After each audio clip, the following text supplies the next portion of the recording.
네, 안녕하세요. 김원장 인사이트입니다. 중국에서 주간 실적이 굉장히 좋게 나왔어요. 19,000대 좀 나오면 좋겠다 이렇게 희망사항을 얘기했었는데 21,000대나 나왔습니다. 정확히 말하면 2700대에서 반올리면서 21,000대가 나왔는데 예상보다 굉장히 높게 나왔죠. 오늘 저녁에 발표하는 테슬라 인도량 발표에서 예상보다 높게 나올 수 있습니다. 그 다음에 지금 모델 Y 리프레시의 주문이 굉장히 폭발적으로 증가하고 있는 그런 상황이어서 아메리카나 유럽 쪽에서도 모델 Y가 배송을 시작했으니까 그죠? 거기에 대한 그 판매량도 예상보다 훨씬 높게 나올 수 있습니다. 그래서 그 부분에 대해서 좀 자세히 살펴보고 그 외에 테슬라 관련 뉴스 두루두루 살펴보는 시간을 갖도록 하겠습니다. 자, 첫 번째는 중국에서 3월 24일부터 30일까지 주간 테슬라 보험 등록이 27,000건으로 보고되었다. 그래서 이거 21,000건으로 이제 예상하는 거죠.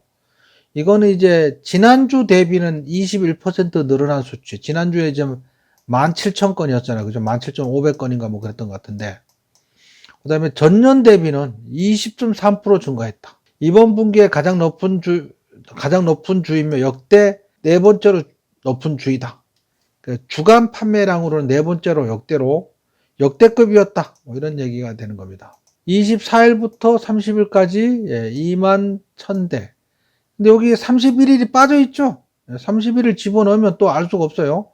좀 더 늘어날 수도 있겠죠.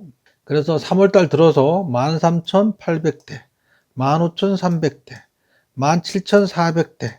3주 전에 그런 얘기 했어, 그죠? 다음 주에 15,000대, 17,000대, 19,000대까지 간다면 나쁘지 않을 거다 이렇게 얘기했는데 21,000대까지 나와서 생각보다 더 좋게 나왔습니다.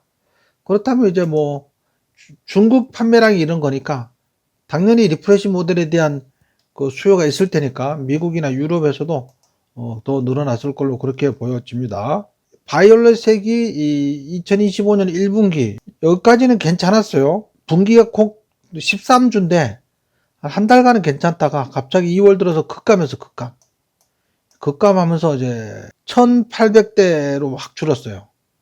11,000대에서 1800대로 줄으니까 엄청나게 줄은 거지. 그래서 평균적으로 막 60% 70% 급감하고 막 그랬던 거죠. 그것이 이제 7,500대, 6,900대, 12,400대, 13,800대, 15,300대, 17,000대, 2700대.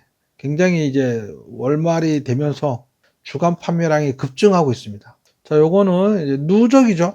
이게 누적이란 뜻이에요. 그래서 요 2024년 1분기 대비 2025년 1분기 더 높아졌죠. 예.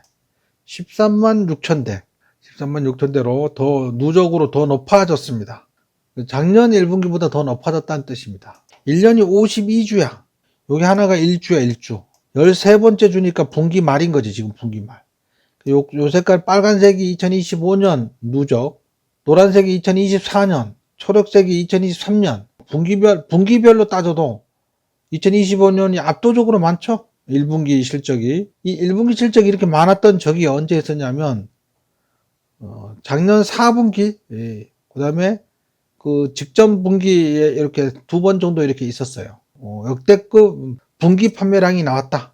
역대급으로 주간 판매량이 2만 대 넘었던 적이 역대 4번 있었다고 합니다. 이 그래프상에는 세 번째인데, 그 전에 한 번 더 있었나 봐요. 분기에 2만 대 판매했던 적이 작년 이제 그 4분기 때 2만 대 넘었던 적이 있었고요. 3분기 때도 2만 대 넘었던 적이 한 번 있었고, 요번에 2만 대 역대급인 거죠. 원래 1분기는 역대로 굉장히 판매량이 적었던 때였잖아요. 그런데 이렇게 많았다는 거는 모델 Y 리프레시 모델의 인기가 굉장히 높다. 이렇게 보여질 수 있는 거죠. 이건 이제 누적이야. 누적에서 2022년, 2023년, 2024년 전년도 중에 누적으로 제일 많죠? 네, 제일 많습니다. 이렇게 되면 1분기 때 인도량이 굉장히 나빴다고 막 말들이 많았는데 그게 이제 어느 정도 회복이 되었다. 이렇게 볼 수 있는 거죠. 자, 이건 지난주 영상에 보여드렸던 건데 컨센서스잖아, 그죠? 37만 7천대 1분기가 아까는 중국 거의 통계였고 이거는 이제 전체 테슬라 전체 통계인 거죠. 전년 1분기 때는 38만 7천대였는데 요번에 예상치가 37만 7천 대일 것이다. 근데 지금 요건 너무 38만 7천 대 넘겠지. 전년 1분기 38만 7천 대보다 만약에 많게 나왔다. 뭐 그러면 증시는 뭐 한 5%또 올라갈 수 있겠죠. 좀 모자라도 어때요? 모델 Y 리프레시 모델의 인기가 굉장히 압도적으로 증가하고 있다. 이 기대감에 증시는 긍정적일 것으로 보여집니다. 그러면 이제 모델 Y가 얼마나 인기가 좋으냐? 찰나찬 중국 사람인가 봐요. 테슬라 신형 모델 Y는 출시 후 3월에 중국에서 가장 많이 팔린 자동차가 되었다. 내연기관 차량 통틀어서 하이브리드 차량 모든 걸 통틀어서 테슬라 모델 Y가 가장 많이 팔렸어. 43,370대. 그 모델 Y. 우리나라도 이제 그 막 줄 서 있고 막 그러잖아요. 그죠? 하남 어딘가? 거기 전시장에 사람들이 아침부터 줄 서서 차 구경 가고 막 그랬던 것 같습니다. 일론 머스크는 테슬라가 6월에 텍사스 오스틴에서 로보택시 서비스와 함께 언슈퍼바이저 FSD 출시 예정임을 확인했다. 6월 달에 로보택시 언슈퍼바이저가 출시할 것이다 라고 언급을 했어. 지금 기한이 임박했잖아요. 4월, 5월 2달 남았잖아. 3달째니까. 그거에 비해서 지금 얘기한 거니까 거의 이제 확정되었다고 볼 수 있는 거죠. 이제 이거는 변동성이 작아. 언슈퍼바이저 FSD가 6월 달에 출시될 것을 일론 머스크가 직접 발언으로 확인을 해준 겁니다. 데이비드 페이퍼라는 사람이 CNBC에 출연해서 이번 주말에 FSD에서 테슬라를 탈 기회가 있었는데 스티어링 휠은 건드리지 않았다. 운전대는 건드리지도 않았다. 기술은 현실이다. 기술은 현실이다. 굉장히 멋진 말이죠. 사람들은 뉴욕에서 100마일을 운전하면서 160km겠지. 160km를 운전하면서 핸들을 한 번도 건드리지 않았다. 놀랄 일 아닙니까? 예, 놀랄 일입니다. 일론 머스크가 테슬라가 50% 하락했다. 근데 여기서 마음이 좀 안 좋다. 하지만 지금 굉장히 싼 거 아니냐. 이런 식으로 얘기를 했어요. 좀 마음이 아프다. 자기가 그 정부 효율성 부서에 일하느라고 이렇게 영향을 받은 것 같다. 그런 부분에 대해서 많은 분들이 고점 대비 50% 하락 손실 중에 있는데 그 부분에 대해서 좀 안타깝다. 하지만 좀 굉장히 싼 거 아니냐. 이런 식으로 말을 했어요. 본인도 안다는 거죠.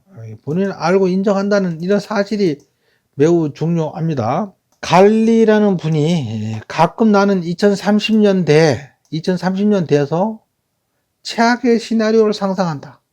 이건 최악의 시나리오라고 표현을 했는데 최상의 시나리오를 얘기하는 거예요.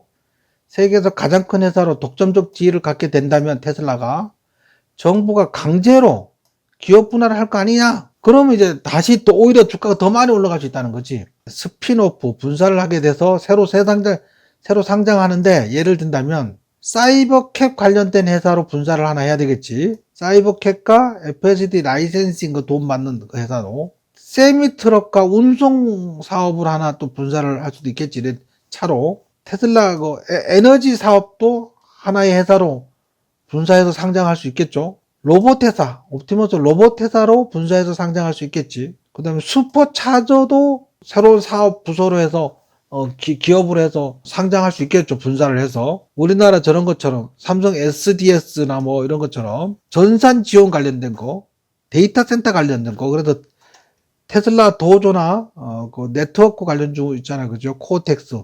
뭐 그런 것만 또 회사를 하나 차릴 수 있을 거라는 거지. 이게 통째로 가는 것보다 이렇게 잘게 쪼개면 합치면 주가가 성장률이 더 높아. 더 높아요. 이 중에 막 많이 가는 놈들이 막 생긴단 말이야. 엄청나게 막 급등하는 종목들이 옵티머스 로봇이 막 엄청나게 급등하겠지만 이렇게 테슬라 전체로 묶여 있으면 이 영향력 비중이 많이 못 가는 거를 분사를 시켜버리면 많이 갈 수도 있고 뭐 그러거든요. 미국에 있는 기업들은 대부분 분사를 잘 안 해. 그래서 뭐 애플도 막 자회사 잔뜩 껴안고 있어. 테슬라도 지금 다 껴안고 있는 거잖아요. 그런데 이제 너무 덩치가 커져버리면 일론 머스크가 그런 말 했거든. 시가총액 세계 최대의 기업이 되는 건 당연한 거고 10조 달러까지도 뭐 얼마 안 있어 간다고 얘기했으니까 애플이 3조 달러쯤 하잖아요. 시가총액이 10조 달러 간다고 했으니까 그죠? 생각보다 굉장히 덩치가 커지는 건데 근데 미국은 주로 인적 분할을 하지 물적 분할을 잘 안 해요. 물적 분할을 우리나라에서 해서 문제가 많았잖아요. 그래서 LG 에너지 솔루션을 물적 분할하면서 구주주한테 지분을 안 줬잖아. 그러니까 알맹이를 떼어주고 상장시켜 버리는데 지분을 구주주들한테 나눠주지 않고 있으니까 LG화학이 막 하락했었잖아요. 근데 한때 시끄러웠잖아. 근데 미국은 그러지 않아. 할 경우 이제 인적 분할, 주식을 나눠주는 경우가 많습니다. 이렇게 되면 이거는 이제 엄청난 시너지 효과가 일어나서 주가가 작아지니까, 예를 들면 한 주 가격이 $1000, $2000 하던 게 $200 뭐 이렇게 되면 굉장히 많이 올라갈 수 있겠죠. 그랬더니만 이제 일론 머스크가 요런 댓글을 달았어요. 어마어마한 실행력이 필요하겠지만 나는 세계에서 가장 큰 기업으로 향하는 길이 보인다. 난 그 길로 가고 있어. 지금 그렇게 보이고 될 것 같아. 이렇게 표현을 한 겁니다. 자, 그러고 이제 이거 보면 이제 모델 Y 한국 코리아 홈페이지 갔더니만 이렇게 있었어요. 후륜 구동으로 5,200만 원이야. 롱레인지 상시 사륜 구동이 6,300만 원. 롱레인지 상시 사륜 구동 7,300만 원. 이거 뭐만 사면 된다고요? 깡통 사면 된다. 이거만 사는데 이거 필요 없다는 거야. 이거 우리나라 이거. 그냥 후륜 구동 하나 사면 된다는 거지.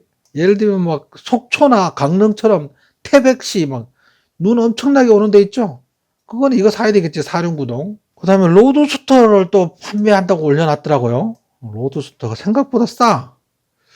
그래서 오늘 인도량 발표, 원래 그 소요 메리트가 4월 9일날 한다고 얘기했었거든요. 지난주에 보여드린 그 트위터 창이 있었잖아요. 그래서 4월 9일 한다고 했는데 지금 분위기는 또 4월 2일 하나 봐요. 원래는 4월 2일 했어. 첫째 주 수요일인가 뭐 했었는데 소요 메리트가 일주일 지난 뒤에 4월 2일에서 일주일 지난 뒤에 4월 9일날 인도량 발표를 한다고 지난주인가 뭐 얘기했었는데 헷갈리는 거지 이제. 4월 2일이야 4월 9일이야. 일단 지금 분위기는 다 4월 2일로 인도량 발표한다는 그런 분위기입니다. 지금은. 자, 이렇게 해서 우리 오히려 테슬라 적극적으로 매수할 찬스, 기회가 되지 않았나 이렇게 생각됩니다. 이상으로 김원장의 인사이트를 마치겠습니다.